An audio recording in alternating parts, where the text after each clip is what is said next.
Hello guys, this is Josh from the Scarebox podcast. We have probably our longest episode here today. Basically, we're going through most of Thorpe Park, Fright Night's previous mazes. Kind of like going through a graveyard of all their X attractions. Going through, what they were, how they were, and yeah. So this is going to be quite a long one, so I'm sorry guys. Strap in, get some popcorn, listen to this while you're in the shower, I don't know, whatever floats your boat. Okay, let's start off with the curse. Now, this is from 2012, by the way, because that's when I first started visiting Thorpe Park. That's kind of the rules. There was a lot of mazes before then, obviously, but I don't want to... There's already quite a few I've got to cover, okay? I don't have a week. And then also in 2018 I didn't actually go, but I don't think there was anything good. You had Vulcan Peak apparently, which was awful, so I didn't miss much. So let's start it off with let's say the curse. So the curse was in sort of Amity Beach area at the start of the park, in this sort of kind of tacky tent. It looked very sort of minimalist. The theming inside as well was kind of just alright, but it was actually a really good attraction.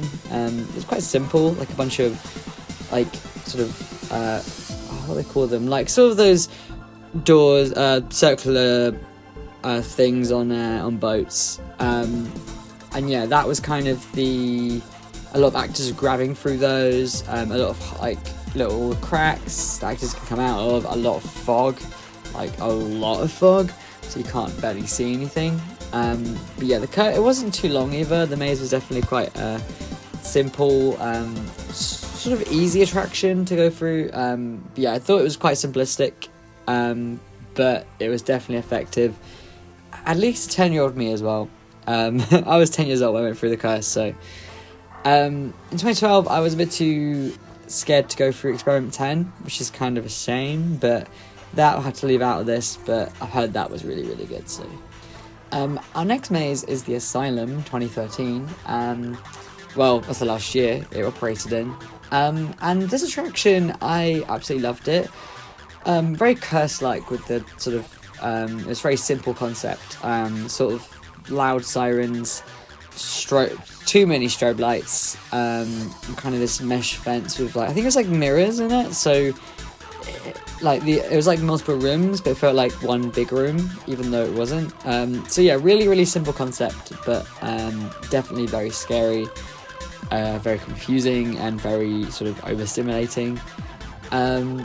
Some did criticize it for being too repetitive, and you know what, I kind of get that. It is kind of the same thing over and over again, but fair enough. It was actually one of my favourite mazes, I think. Though I was quite younger, so I was scared a lot easier back when I was younger. The Asylum was really, really fun. I found it generally quite a lot going on. Sort of, I guess, comparable to Wasteland's strobe finale, in that it's very just like loud noises, big strobes. There's a lot going on. So, and then the ending was iconic. Being in the queue line waiting for Asylum was always so like kind of scary, because like you just see the doors burst open, the chainsaw. It was really, really scary. I found Asylum actually terrifying, and just being able to watch the people run out as well just made it even more sort of daunting. It's a shame they got rid of that, actually. It's a shame they got rid of that kind of ending. It was really, really good. But yeah, next maze is Blair Witch, also 2013. And this came back a few years later. I forgot which year it was, but I thought both iterations were really, really good.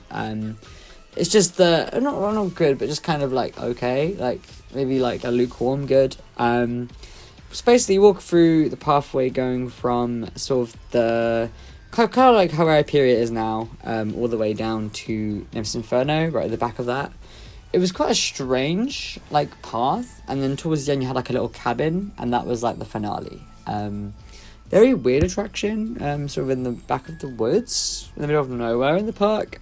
It definitely had some problems with noise pollution.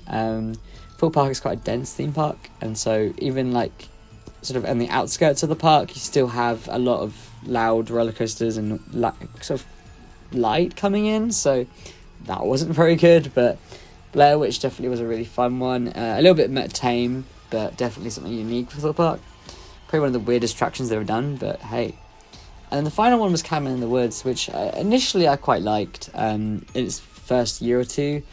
But it is in 2015. I think it was also around 2016 as well. Those 2 years, I actually thought it was kind of meh. It had, basically, if you didn't know, Cabin had kind of multiple route system going on. Kind of like Subspecies a little bit. Kind of like its sort of younger brother. So you kind of enter, you have like 4 choices, 4 doors. 2 of the doors are just like a little loop. And then the other 2 doors head in the kind of right direction. I found the doors sort of set up quite good, but equally a little bit messy at times, particularly with actors. Like, obviously, it's very inconsistent, basically. So sometimes you get perfect timing, sometimes you don't.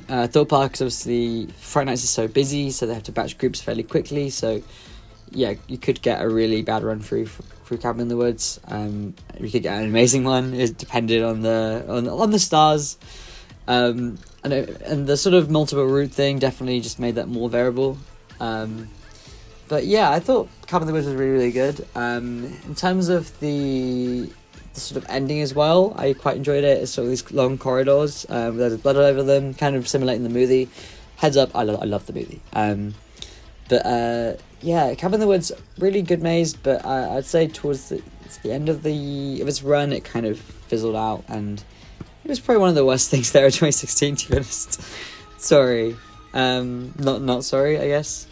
Another maze to talk about is My Bloody Valentine. 2013, we have a lot of mazes to deal with, right? So this was, I actually really enjoyed it in its first year. It's really short, but very, very claustrophobic and very tense. The whole gas mask thing, I think, was terrifying.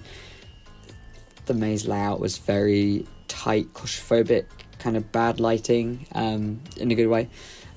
And the crawl section as well was freaky. The separation was freaky.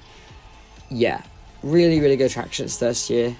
Second, third year, I think second year was good. Third year, they changed the layout and cut the maze in half.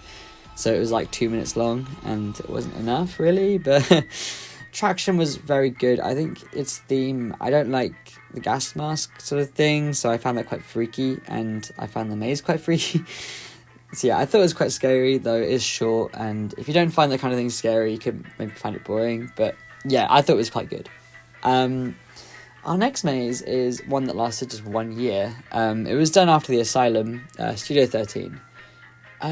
This was actually really one of the most underrated mazes I think that's ever hit Thorpe Park, and it's most forgotten about as well. Everyone forgets about Studio 14, which is kind of a shame. But yeah, it was very sort of theatrical at the start, with kind of these like more talky sections, and then kind of this sort of unique red strobe section, and then one section where I'm not sure if this is every group, but they kind of stopped us, had like 4 actors like sort of stop and like do like kind of like a freeze frame, and then said action, and they all came at us. That was really, really unique, I think. Definitely some sort of cool ideas going in Studio 14. Shame it didn't last any longer, to be honest. I think it was I'm a Celebrity went in the building, and that kind of ruined the maze. But yeah, definitely a really, really strong attraction. I do miss it, even though it was only here for 1 season. And then what's the next maze? Big Top. Oh my god, this one is iconic, isn't it? It's so iconic. But in its initial year, I'm not gonna lie, it was bad. Like, it was really bad. It had some good qualities, like the theme was quite fun, the music was quite bright. Even this first year, actually, I'm talking about 2015, by the way. Sort of weird, sort of kind of tent format. It looked also quite awesome from the outside. The attraction on the first year looked amazing from the outside. It was a spectacle for the eyes. But in the first 2 tents, it was kind of disgusting in the inside. A lot of black felt walls, very uninspired, very amateur. So yeah, definitely terrible inside the first 2 tents. Third tent was brilliant. Lovely theming. It was definitely better anyway. It was good, and it had some more like layout anyway, had more direction, I'd say, and the ending was also good, even though it's cliche. So yeah, picked up as first year. It wasn't as bad, I think, as people are making out to be, but definitely wasn't great. The year after, and in 2016-17, I think it's undeniable that it's one of the best attractions I've been through, to be honest. But in my opinion, I think the chaos of it was just so good. Like, the maze wasn't too long, and again, it was fairly simple, a bit like the Asylum, but had a brilliant run in those last 2 years. They completely overhauled it, changed basically everything, and yeah, I think the best part about Big Top was the sort of pacing as well. In 2016-17, had very like that, you go straight into that kind of chaos, sort of chaotic strobe maze, and then kind of have these lovely little rims after that are also quite chaotic. It was just very fast paced and fun, and the music was great as well. I might add the music in like on the editing for this podcast. It was pretty good. Our next attraction is platform is it 50? 15. Why am I forgetting the years? Platform 15. This maze was to be honest, it kind of hit and miss. Like, I think the first year was pretty awful from memory, but the second year was great. Third year kind of like mixed. Basically it suffered from, the first half was great, kind of this outdoor attraction, kind of like Blair Witch. Some really good like outdoor scares, though the sets were a bit too open sometimes for them good, so it was hard for sort of scare actors to get a foothold in, because there's not much for them to sort of, you know, like when you're outside in such big spaces, it's hard to effectively do scares, particularly when it's light.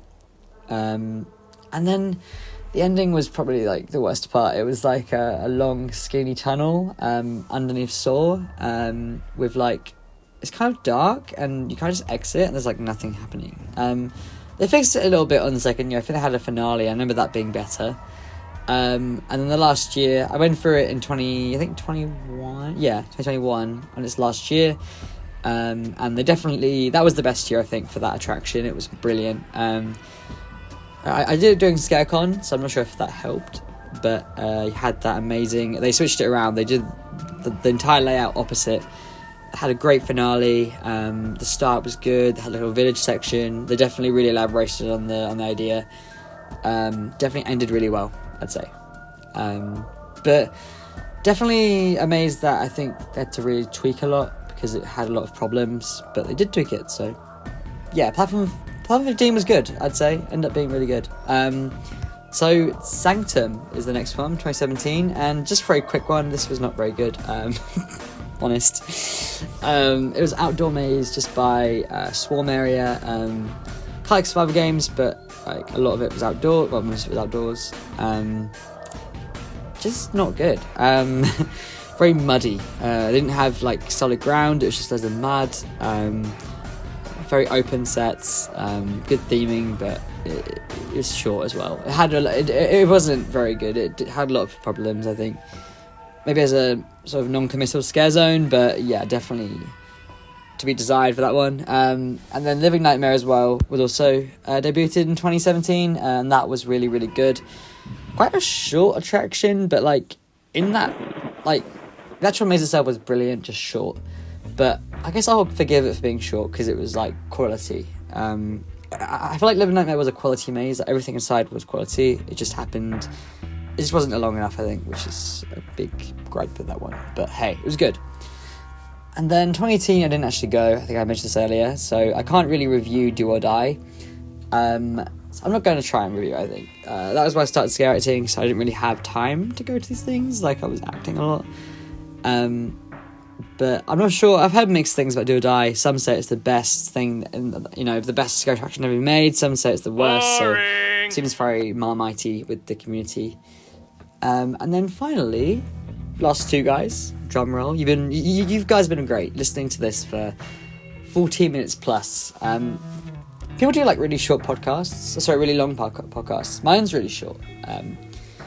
I feel like this is a reflection of me. I feel like I have a bit of ADHD. Like I can't focus for too long. So if I was like listening to a podcast, I get like 10 minutes in, I'm like, Okay, time to get on my phone.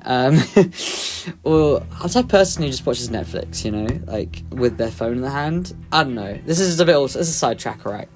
This is proof made HD. I'm saying this right to my doctor. But Creek Freak 2019, brilliant attraction. I went for it loads of times, so I'm not sure if I think when it went, I was ready for it to go because I went for it so many times. But in terms of the quality of the attraction, it was pretty great. It kind of had this sort of choppy vibe, it was great. It's quite unique sets of points. I like the crawling aspect, separation. I think the idea about the wood mill was really, really good. The sort of soaring scene where someone gets sawn in half. Just a lot of good ideas, I think, from the team at Thorpe Park for that one. But yeah, the maze was just really, really strong. Used the chainsaw about twice, but I think it's about right. Yeah, I quite enjoyed it, though.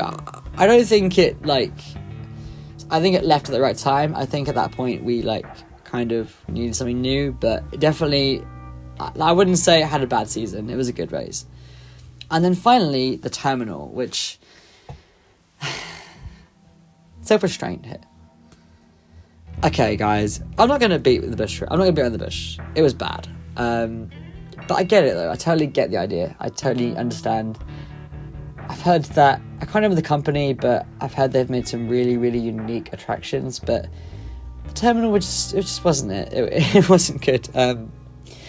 I think the problem was, I don't know.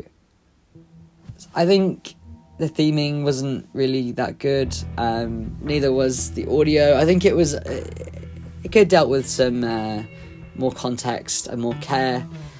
I think it's a really good idea for attraction, but it just didn't work out, and it just felt a bit sort of pedestrian, and my group weren't impressed with it. Let's just say this, just to be honest. Definitely not that great. Maybe they could do something similar in the future, and maybe diversify, maybe do something a bit different. I've heard the one at Alton Towers was a lot better, but hey. But yeah, guys, that's kind of it for the attractions. I might have missed one or two, but if I have, let me know. But yeah, enjoy. I might do this again with Alton Towers, maybe for a couple of years, or I think actually, I've not really been to Alton Towers enough, I don't think, to do one of these, but Tully's definitely. And yeah, that's my thing. Have a great day, guys. Enjoy.